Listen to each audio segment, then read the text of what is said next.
This is working. So who was here this morning to see the wonderful presentation on Penpot? That was so amazing.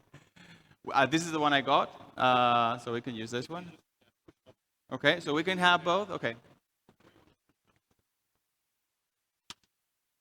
All right, so we'll have this short panel. The idea, I wanted to have, this amazing 4 panels. I'm going to quickly introduce. We have Steve here, we have Dara Shobaluchu, we have Kingsley, and we have Victory Brown. Okay, you're fine? Yeah? So the title of the panel is, as the CEO of an open source design and prototyping tool, I want to make sure that we build a truly exciting design tool for everyone. And we need to listen to everyone to make sure that we won't make the typical mistakes. So I'm here today to ask these people what they know we have to build in order to be successful, okay?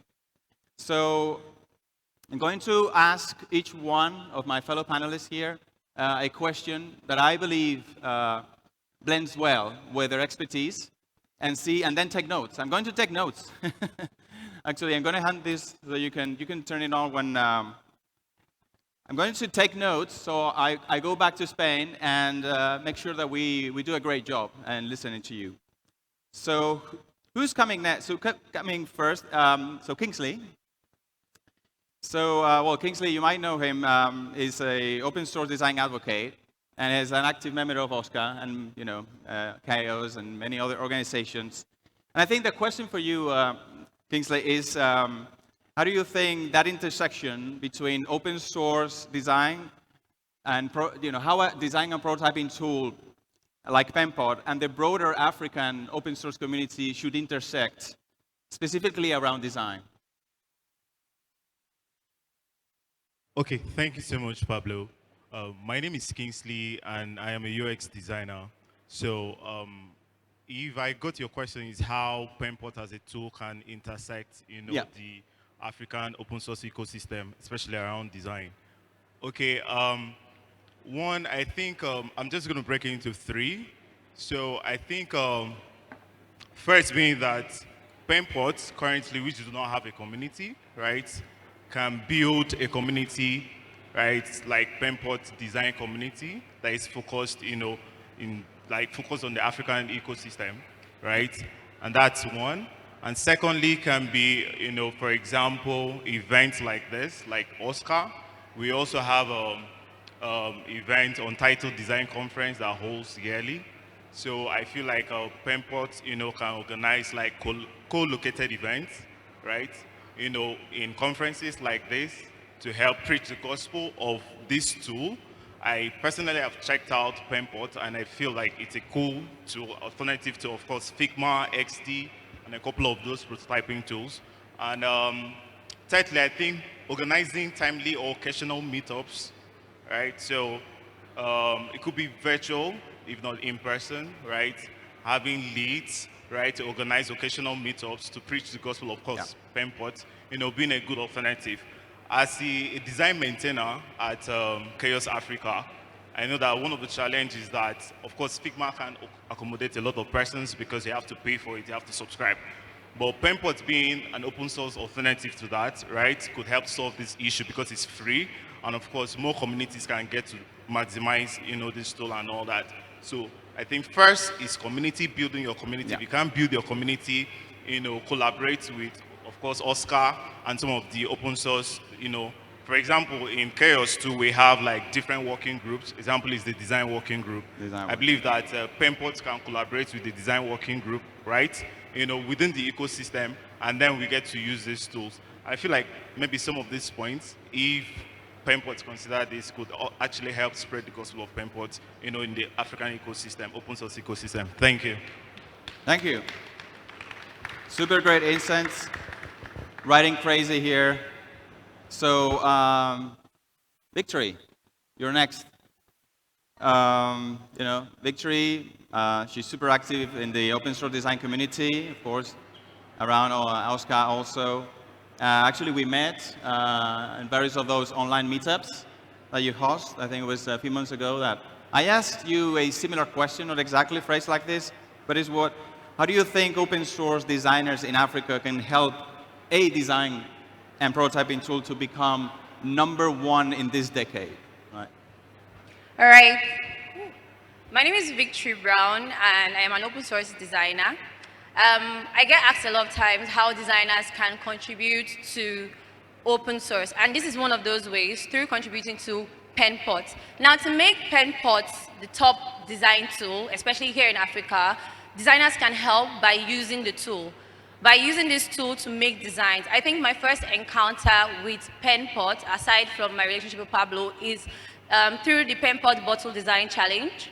I know we had a task or a challenge where you design a bottle with the Penpot tool. For those of you who are not familiar with Penpot tool, it is similar to Figma, but it is completely open source, which means it is free.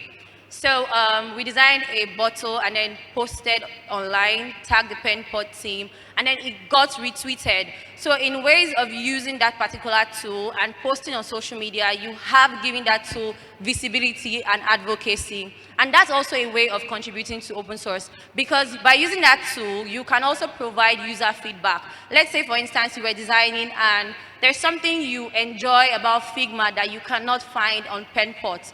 You can also open an issue about that particular thing, and it's something that the Penpot team is very interested about, is accessibility and inclusion, and they would work towards fixing it. And you can always tweet about it. Another thing is internationalization, and localization.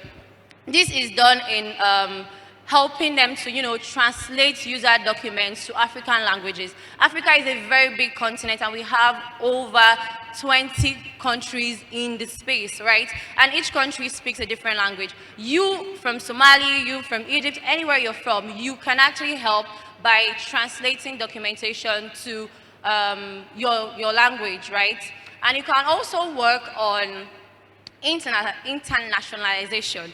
This means you can help them by designing workflows, designing components that reflect African culture. Africa is a very colorful space, and we know brand designers and UI/UX designers, product designers in Africa, we are used to having like vivid colors, very nice elements. You can design workflows for our international product owners who want to include African design in their space. So just like you download libraries from Figma and components for Figma and use, you can design something like that. I know Linda spoke, and Linda is an icon designer.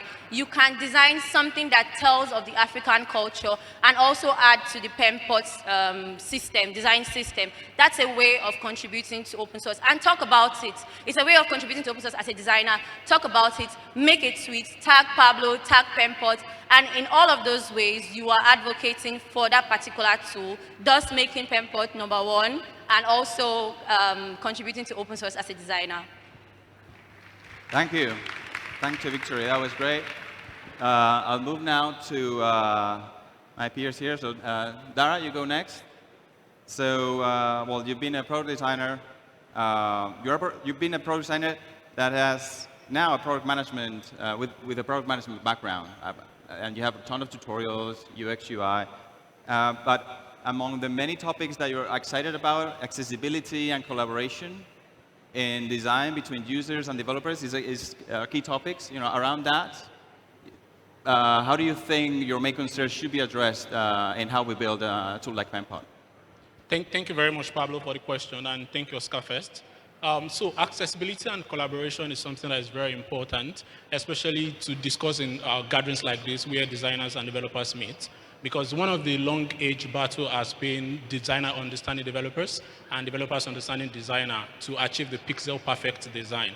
So, and one of the ways designers communicate to developers is through prototypes. So we create prototypes to hand off designs to developer. So we need a prototyping tool that is indeed collaborative, and collaborative in the sense that to make it collaborative, communication has to be real-time and effective. So the developer must be able to communicate to the designer without necessarily even jumping on a meeting, because meetings are sometimes very boring, especially when they are long. So if we have a tool where they can communicate, for example, not just about going through the prototypes, but I can drop comment as a developer specifically on components in the prototype without having to go back to the artboard itself. So if Penpot can integrate that into the system and make that possible, it would indeed facilitate collaboration between developers and designers. And in terms of accessibility, so we have to understand that for a very long time, Africa, just like the A in EMEA that was discussed earlier, Africa has been marginalized in a way. Not just, even some features are available, but they are not targeted at the populace. For example, I love something Google did recently, which is to introduce the AI feature that helps to recognize the skin color and make the picture come out to effectively demonstrate that. So we have to look at the problems peculiar in terms of accessibility to the African community and do effective research by speaking to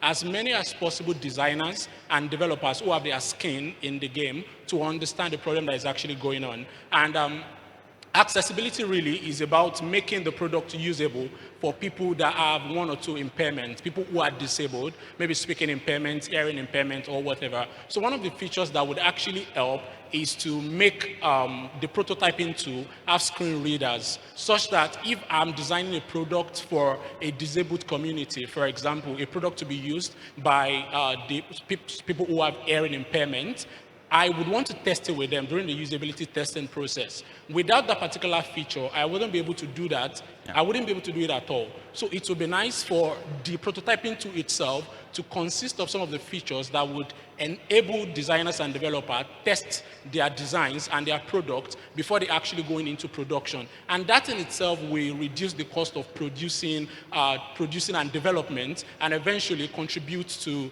the revenue, all of the revenues that the company itself is generating. So if these key problems can be tackled, it would give you an edge on most of the tools that we use today, and then also make it accessible, not just to the designers and developers, but to the users during the product usability testing phase. Thank you very much. Thank you. Thank you, Dara.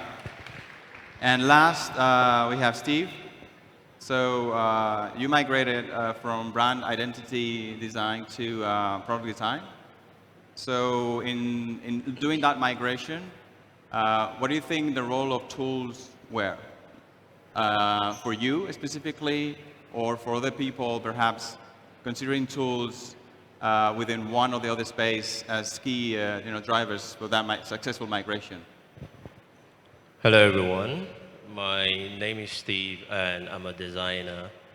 I think back then when I did my transition from a brand identity designer to UI UX, I'm going to call it UI UX because then that was like the main title, and product design was still very much coming up and it wasn't very clear back then. So one of the reasons back then I wasn't even using Figma. I focused more on Adobe XD because they were more community oriented. They were releasing tutorials. You get a section on YouTube where they will put out videos, step-by-step videos, and then you can just watch that and flow through. And then I really like the whole prototyping feature and how Adobe looked like. I think back then I didn't even fancy Figma. The reason why I started using Figma was because I started contributing to open source design. I started contributing to the Oscar community, and I had to collaborate with multiple designers. And Adobe XD at that time didn't have it, so we had to make that switch. But the main reason why I was on Adobe XD and what made my transition very seamless was because I had access to YouTube. I had access to those videos that the Adobe Creative Cloud team was putting out basically every day, or I think every week, and it came in 3 parts. It usually came in 3 parts, part 1, part 2, and part 3. And then you see how people just move from the ideation process to all the way down to the prototyping process. So it just gives you that feeling that if they can do this and it seems very easy, then I can do it. So it just made my transition very, very easy, and I was just able to flow through it. Thank you very much. Thank you, Steve. Thank you, Steve. Okay, so we had Victor, we had Kingsley, we had Dara and Steve. That's it. I think time's up. Yes, time's up. Well, thank you very much. Thank you very much Thank you. for being here. And enjoy the rest of Oscar.